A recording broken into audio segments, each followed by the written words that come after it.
The views expressed in this video are solely those of the host and the guests and do not necessarily reflect the views of any organization or entity that may be affiliated with. We encourage the viewer to conduct their own research.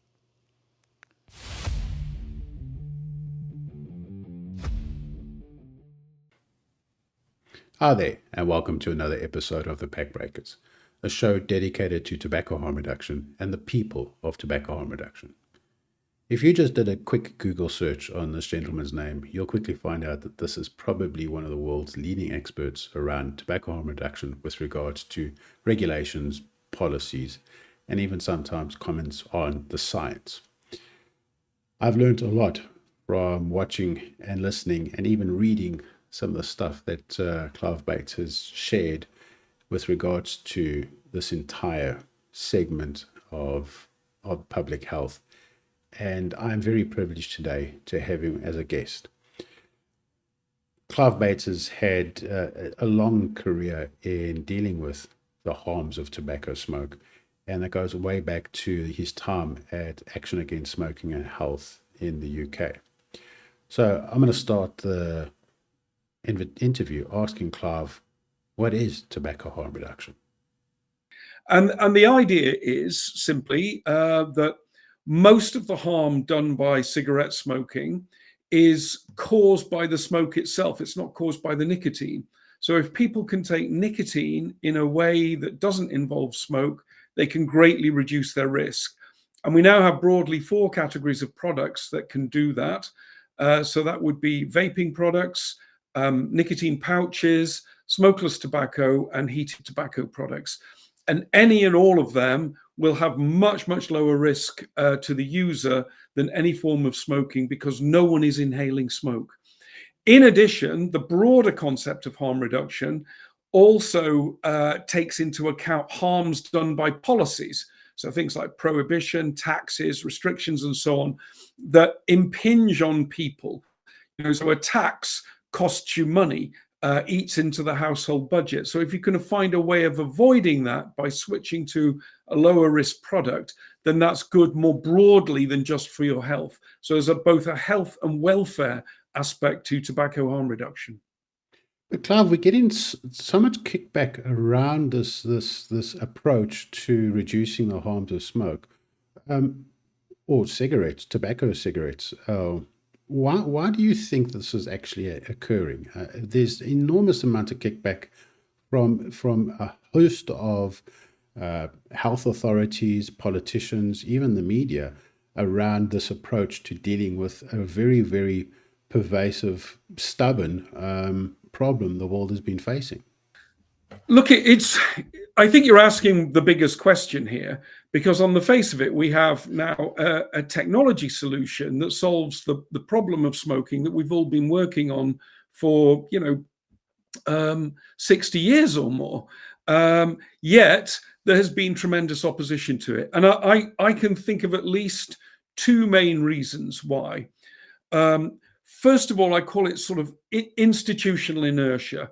We set up a huge amount of institutional capacity to fight the harms caused by smoking. So there are public health departments, there are tobacco control organizations, there are medical societies, all of which are hostile to smoking. And they're just carrying on. They're being hostile to the new thing that looks a bit like smoking. And then secondly, and probably more importantly, I think it's a kind of like cultural thing. The thing here is that people who've been trying to solve smoking, this problem of smoking so far, have had a toolbox that is strong in state-based measures, punitive, coercive, stigmatizing, trying to basically force people into quitting smoking using the powers of the state. Now, along comes something completely different. This is something where respects the autonomy of the consumer. People quit smoking on their own initiative with their own money and for their own benefit. It's a process that goes on in a marketplace with private sector innovators and empowered consumer choice. Now, that's a completely different playbook to the way that tobacco control in general has worked, over the last sort of 50 years or so, where it's restrictions, punishment, and stigmatization have been the main sort of drivers. So I think it has run up against a sort of cultural barrier. And then maybe a final thing is the identity of people who have been working in this field. I mean, many people, given their careers to this, their personal identity, their their personal prestige, their institutional positions in universities, in organizations, all depend to some extent on solving the problem and fighting the industry. And this, in a way, takes that away from them. And I think they've responded in many cases, not always, of course, but in many cases, they've responded in quite predictable ways to what is a challenge to something that's quite core to their identity.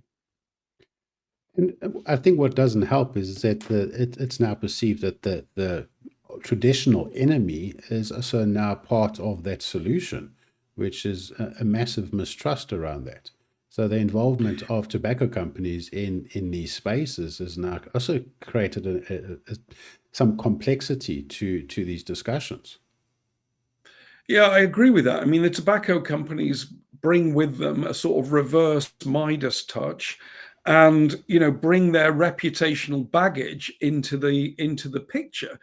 But my view on that, I mean, they're economic actors. They go where the money is, and we shouldn't be surprised by that. It's a good thing if they are migrating from being in the sort of merchant of death business that we've challenged them over for so long, into a kind of nicotine business that is much less harmful. Why should one oppose that rather than support it? To me, it's the right direction for them to take. The only real problem here is that not all the tobacco companies are doing that. The state-based tobacco companies tend not to be doing it, but also the amount of resistance that they're getting. There seems to be a sort of death wish in tobacco control that wants to keep these companies only selling cigarettes and keep their customers from moving to different nicotine products and only having the option to quit completely.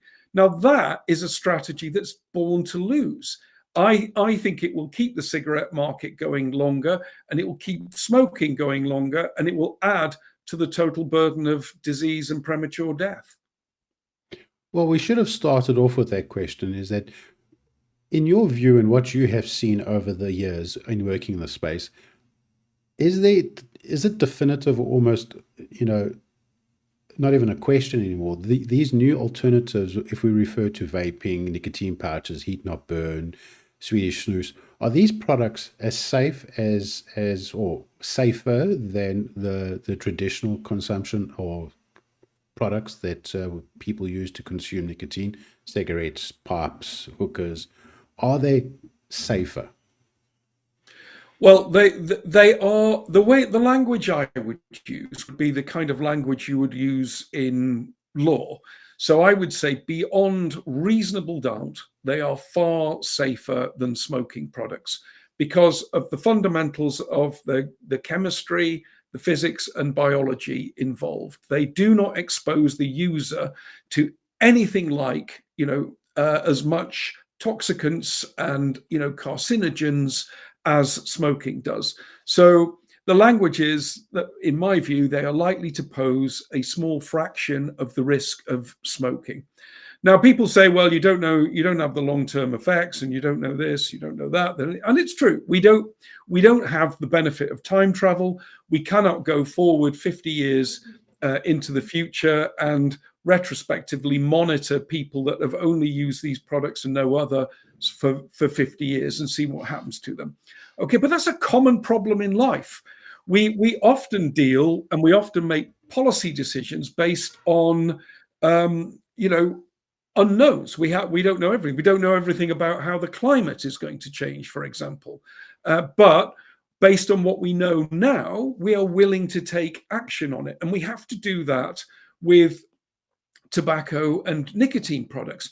We know for sure that smoking is extremely dangerous and will prematurely end the lives of around half to 2/3 of the people who use it and continue to use it late in life. We know, roughly speaking, that it will take around 11 to 12 years off the life of people, on average, of people who use it for the long term, and more amongst some of them. So we already have the burning platform. We already have the problem. Then we have to say, well, how much do we know about these other products? And we know a lot. It's not like we're just flying blind and suggesting that people take up vaping or take up pouches, based on no knowledge at all. We know about the biomarkers of toxicant exposure.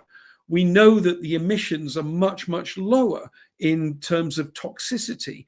So we've got a lot of information. We know that people recover or improve with some chronic conditions when they switch to these things.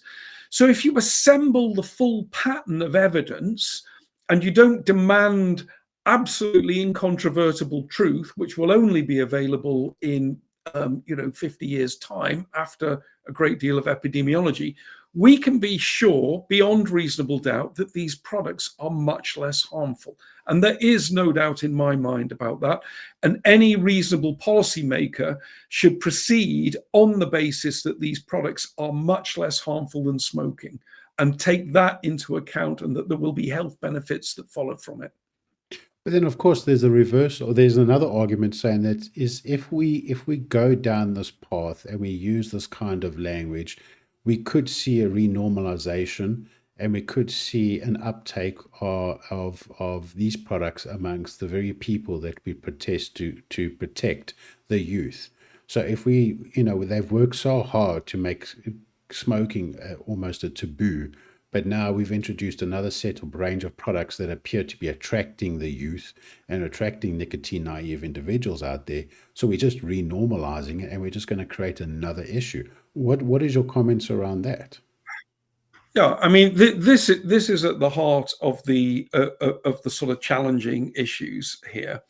So, and it's not an easy issue. Let's face it. Nobody wants any kids to be engaged in risk behaviors, and that also includes other risk behaviors like drinking, drink driving, taking drugs, having sex before they're ready, and so on.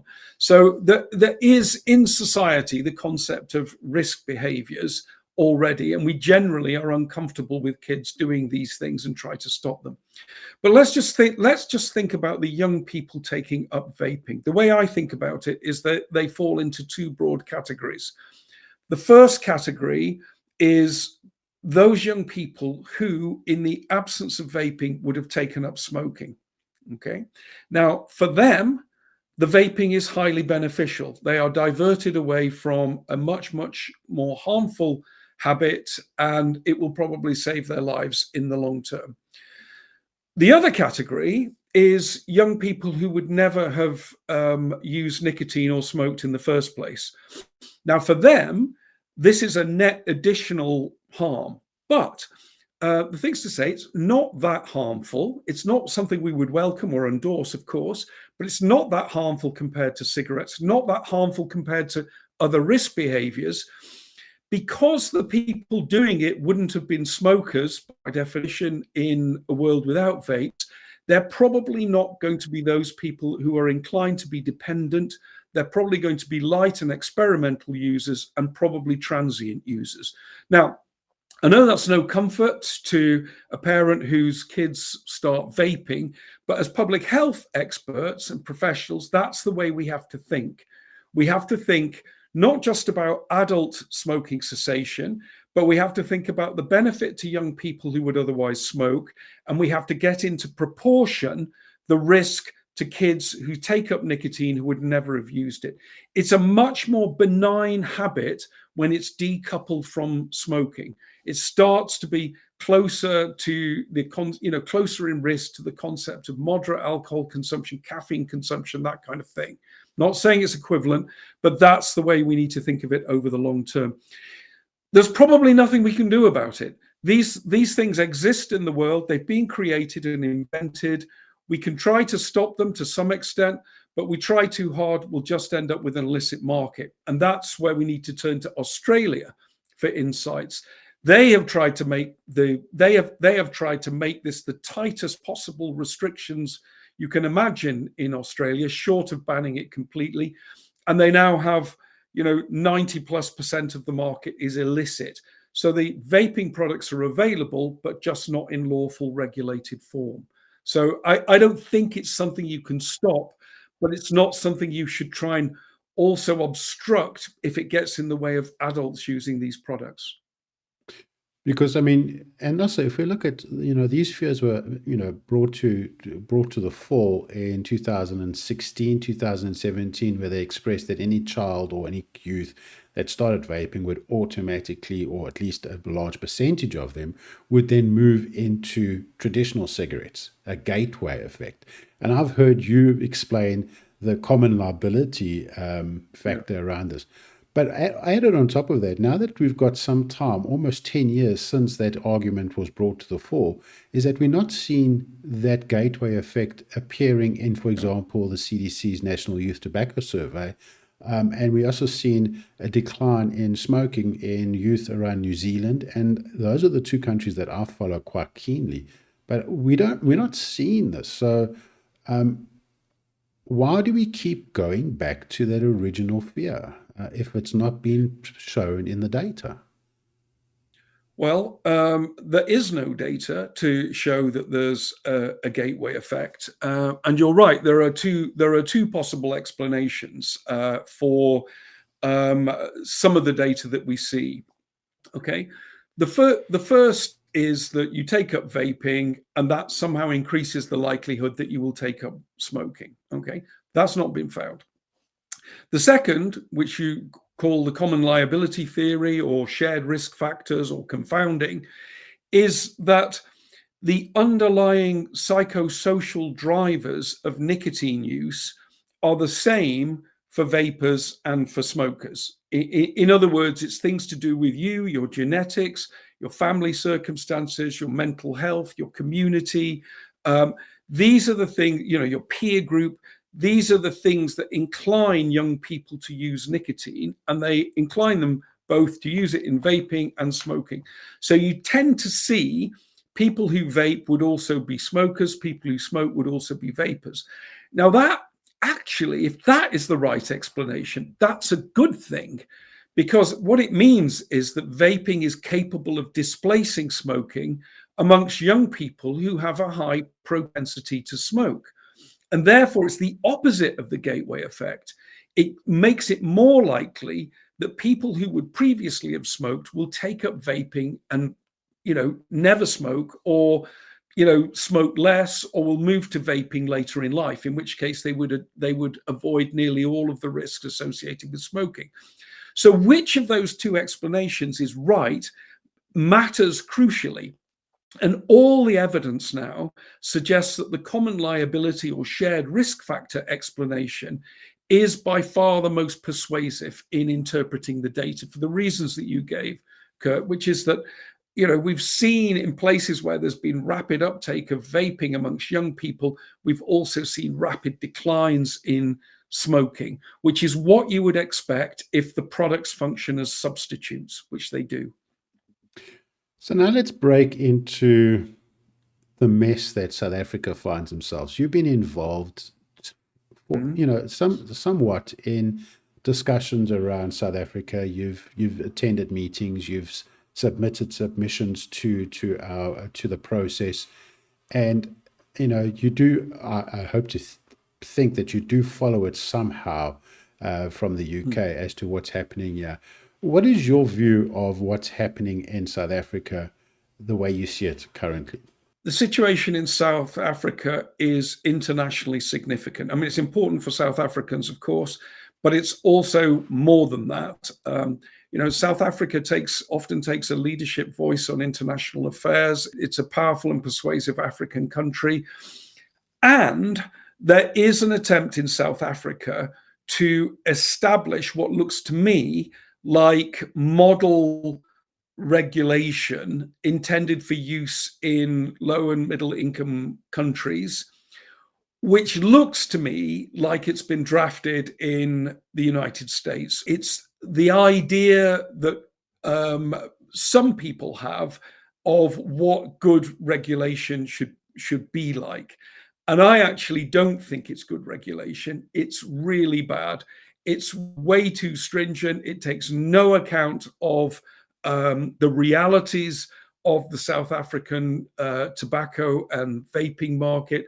It's indifferent to how illicit trade and workarounds would happen. The informal economy is completely hostile to tobacco harm reduction, whereas actually in a country like South Africa, that would be a great strategy for helping people to get off smoking and avoid most of the risks. So it looks to me like regulation that's been drafted by determined prohibitionists, people who only think that abstinence is the only valid and right answer, and not pragmatists who actually want to solve the problems and deal with disease and premature death in South Africa. And that to me is a major error. And it looks to me like they want to try to generalize that around the world by creating this sort of model regulation. But it won't work in practice. We saw that with the attempts to ban tobacco outright during the COVID period. It just made the situation far worse. It nurtured illicit markets that persisted well after the measure was reversed. And therefore it's created a lawless environment in which most of the market is now becoming unregulated and in the hands of criminal networks or corrupt entities, and that's never a good place to be. And I mean, as you said, South Africa's got a well-established, very sophisticated illicit trade market, not only in tobacco, and vaping would just fall perfectly in line with what's happening over there. And I'm very glad you touched on the harm reduction thing, because sometimes I often feel like a kid pressing his nose against the shop window when we consider harm reduction with regards to the fight against HIV and AIDS in South Africa.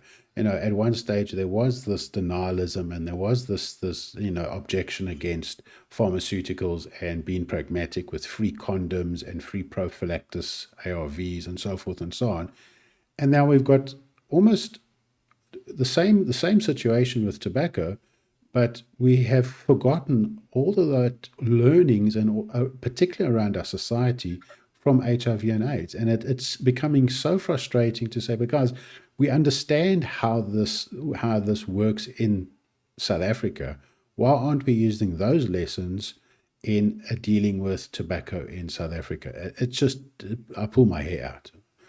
It's bizarre. I mean, harm reduction in general in public health, whether it's sort of intravenous drug users, sex workers, HIV, condom distribution, you name it, it's tended to be the progressive forces that have said, aha, well, that's a pragmatic way of meeting people where they are at. We will do things that solve their problems in a way that works for them. Now, for some reason in tobacco control, we don't have that. The supposedly progressive people are very rigid about smoking and have this, my way or the highway. You quit smoking and we will beat you with punitive, coercive and stigmatizing measures until you comply. Now, that's odd to me. And I think that persists partly because those people have identified themselves as opponents of the tobacco industry rather than allies of the people who are generally at risk, which is, the people who smoke or whereas the progressives in, say, the drugs field or HIV identify themselves with the people at risk rather than as opponents of the things harming them, if you see what I mean. So I think there's a sort of asymmetry here that has meant that people who should be progressive and should be in a pragmatic problem-solving mode are actually taking a counterproductive ideological stance against harm reduction because they're more interested in opposing the tobacco industry than they are in helping the people at risk. Chasing mumbles and slaying dragons, I suppose. So finally, Clive, what do you think the average South African vapor should be doing with regards to having their voices heard on this matter? Well, first of all, if I was a South African vapor, I would try to remain confident in vaping as a health strategy for myself, despite all the nonsense that you see in the newspapers, despite all the bogus studies and stupid messaging saying that there's no difference in risk or it's not safe and all this sort of thing. It's a good strategy if you would otherwise smoke to quit smoking and stay off the cigarettes. Okay, so retain confidence in that. Second thing I would say is join an organization. If there are consumer organizations who will stick up for you, then find them, support them, write letters when they tell you when they suggest it, when they give you advice on how to intervene. If you can afford it, chip in some money, but even if you can't, just stay on top of that, because they will help you navigate through how to be effective, when to write, who to write to, how to make your voices known, what the issues are, and so on. Everybody can be an activist with or without an organization. So you can always write to a newspaper. You could always contact an elected official. And the centerpiece of that don't try and be, professor of vaping or a university academic. Tell your story. Tell your story about how it worked for you, why it works, and why you would be worried if somebody took it away or turned you into a criminal or engaged you with criminal networks to do it. I think there's two pathways in politics. One is the analytical pathway, in which policy analysts and scientists fight themselves to a standstill with graphs and odds ratios and so on. And then in politics, there's a much more intuitive pathway, which is lived experience, anecdote, people who do things. And ironically, it's the latter, I think, that is more persuasive often. When you've heard from somebody and the struggles that they've been through, why it works for them, how it works for the people they know, what would happen if restrictive, coercive regulations came in, that really does persuade people in politics, or else it should do. So I would keep making your case and making your story known. Well, thank you very much, Clive, and thanks for taking the time to have a chat with us. I know it's brief, I know it's quick, and so forth. But I'd like to reach out to you in the future when there is changes happening in South Africa to get your view on the whole thing. And I'd like to personally thank you for everything that you've done in this space. I know that I've reached out to you a number of times to get some clarity on certain things and so forth. So thank you very much. I really do appreciate it. And thanks for joining the Pack Breakers. Okay, Kurt, it's been a pleasure as always, and of course, I'm very happy to come back at any time in future as events unfold. And thank you for everything you do in South Africa. You're my source of inspiration in South Africa. So good on you, and keep it up. Thank you very much, sir. Well, there you have it, folks. Clive Bates. I kind of like the way you ended the interview by providing advice to the average vapor, South African vapor, and how they can get involved in the process. And that's by sharing your story. VSML, its platform, has created a form where you can share your story, and that way advise policymakers and maybe even other individuals as to why this particular product or this approach to quitting smoking is so important.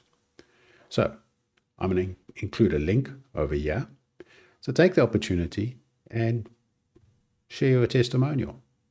If you like what we're doing here, please consider liking these videos, sharing them, and maybe even subscribe to the channel. That will be a great help for us to share what we're doing here with the rest of the world. Until next time, cheers.